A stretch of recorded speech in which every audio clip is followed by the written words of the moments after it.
Hey everyone, today we will learn about factorization by grouping, जिसको mid term breaking भी कहते हैं।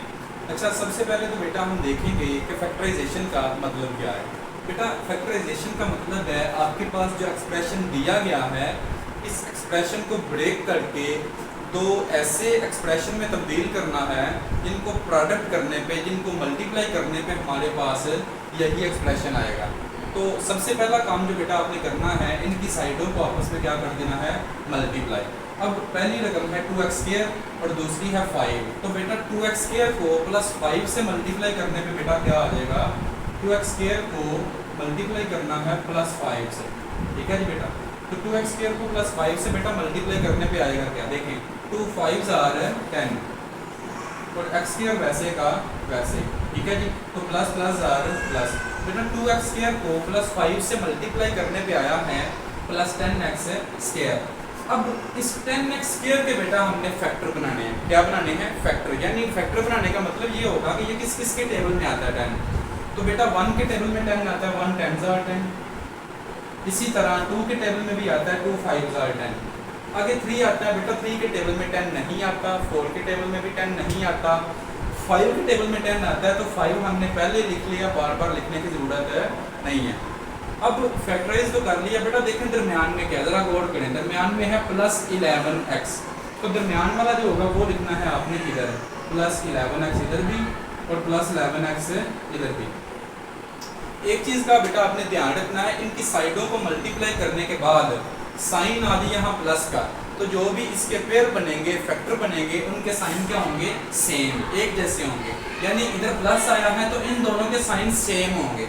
अब सेम क्या होंगे, जो साइन उनके सामने है। बेटा सामने प्लस का है तो दोनों प्लस के, सामने माइनस का होगा तो दोनों साइन है माइनस के।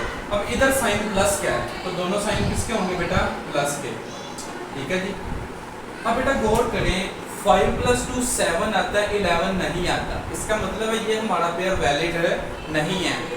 10 + 1 11 आता है, यही हमारा वैलिड पेयर है। तो जो बेस है दोनों के साथ लगाओ। इधर x है तो बेटा दोनों के साथ क्या लगाना है, x। अब बेटा 2x² वैसे का वैसे और ये +5 भी वैसे का वैसे। अब इस 11x की जगह हमने लिखना है, 11x की जगह लिखना है +1x और +10x। तो 11x की जगह बेटा +1x और +10x लिख दिया। अब इनकी ग्रुपिंग करनी है, ये दो का ग्रुप हो गया और ये दो का ग्रुप हो गया। अब बेटा गौर करना है, इन दोनों टर्म्स में से कॉमन क्या आएगा। बेटा सबसे पहली बात तो ये है कि नंबरों का कॉमन कैसे लेते हैं। बेटा नंबरों का कॉमन लेते हैं, दोनों नंबरों का ले लेना है आपने HCF, 2 और 1 का HCF ले लेना है। ठीक है जी बेटा, तो 1 और 2 का HCF लेने के लिए बेटा बड़ी रकम को अंदर रख लेना और छोटी को बाहर। तो 1 2s are 2। तो बेटा HCF जब लेते हैं तो आपके पास जो भी इधर आता है वो आपका कॉमन आता है। तो 1 कॉमन आता है बेटा, 1 कॉमन लेने का कोई फ़ायदा नहीं है। ठीक है, तो नंबरों का कॉमन लेने के लिए दोनों नंबरों का हमने HCF लिया, 1 और 2 का HCF लेने पे 1 आया, यानी इन दोनों में से नंबरों में से 1 कॉमन आता है। अब लेना है बेसिस का कॉमन, यानी बेसिस का कॉमन वो होगा बेटा जो बेस तमाम साइड में मौजूद हो, जिसकी पावर सबसे छोटी हो। अब x इधर भी है, इधर भी है, इधर पावर 2 है, इधर पावर 1 है। तो आपको बताया है कि बेसिस का कॉमन लेने के लिए वो बेस लेना है जो बेस तमाम साइड में मौजूद हो और जिसकी पावर सबसे छोटी हो। तो बेटा इधर पावर छोटी है x की, तो x आपके पास क्या आ गया, कॉमन। अब बेटा गौर करना है, जो भी हमारे पास कॉमन आएगा वो बारी बारी ईच एंड एवरी टर्म पे क्या होगा, डिवाइड। x हमने कॉमन लिया है इन दो टर्म्स पे, तो बारी बारी इन दो टर्म्स को x से क्या कर दो, डिवाइड। 2x² को बेटा x से डिवाइड किया, 2 वैसे का वैसे ही आ गया, x² को x से डिवाइड किया तो बेटा x आ गया, तो 2x हमारे पास आ गया, प्लस वैसे का वैसे ही। सिमिलरली 1x को भी बेटा x से डिवाइड करेंगे, x से हमारे पास क्या हो गया, कैंसिल, तो हमारे पास क्या आ गया बेटा 1। अब देखें बेटा इन दो टर्म्स में से हमने x कॉमन लिया और पीछे बच गया 2x + 1। अब देखें दरमियान में प्लस है तो प्लस वैसे का वैसे ही। अब इधर x है, इधर x नहीं है, इसका मतलब x तो कॉमन नहीं हो सकता।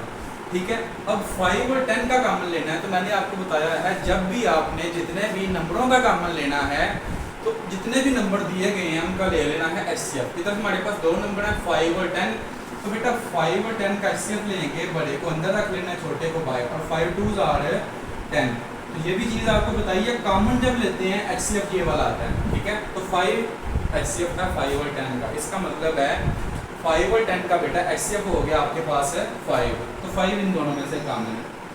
अब दूसरी चीज़ आपको बेटा समझाई है कि कॉमन बारी बारी हर टर्म पे डिवाइड होता है। तो 10x को बेटा 5 से डिवाइड किया, 10x को 5 से डिवाइड करने पे बेटा 5 2s आर 10 यानी 2x आ गया, तो 2x इधर लिख लेंगे।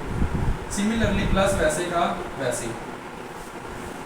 अब 5 को 5 से डिवाइड करेंगे तो बेटा आ जाएगा 1, 5 को 5 से डिवाइड करेंगे तो बेटा क्या आ जाएगा 1, ठीक है। अब फिर एक टर्म हमारे पास ये है और दूसरी टर्म है ये, ठीक है जी। तो बेटा इन टर्म्स में 2x + 1 इधर भी है और 2x + 1 इधर भी है, यानी दोनों टर्म्स में 2x + 1 फिर क्या आ गया बेटा कॉमन, तो 2x + 1 हमने ले लिया कॉमन। अब ये जो पहली टर्म है इसमें से 2x + 1 हमने बाहर लिख लिया हुआ है, तो अंदर क्या रह गया, पीछे क्या रह गया बेटा x बच गया, प्लस वैसे का वैसे। इस टर्म में से भी हमने 2x + 1 पहले ही लिख लिया हुआ है, तो पीछे क्या रह गया बेटा 5, तो 5 हमने लिख लिया। तो यही आपका क्या है आंसर। तो जैसे आपको पहले बताया था कि इसको ऐसे दो एक्सप्रेशन में ब्रेक करना है जिनको मल्टीप्लाई करने पे हमारे पास दिया गया एक्सप्रेशन आएगा, ठीक है जी। उम्मीद करता हूँ बेटा आपको समझ आ गई होगी। अल्लाह हाफिज़।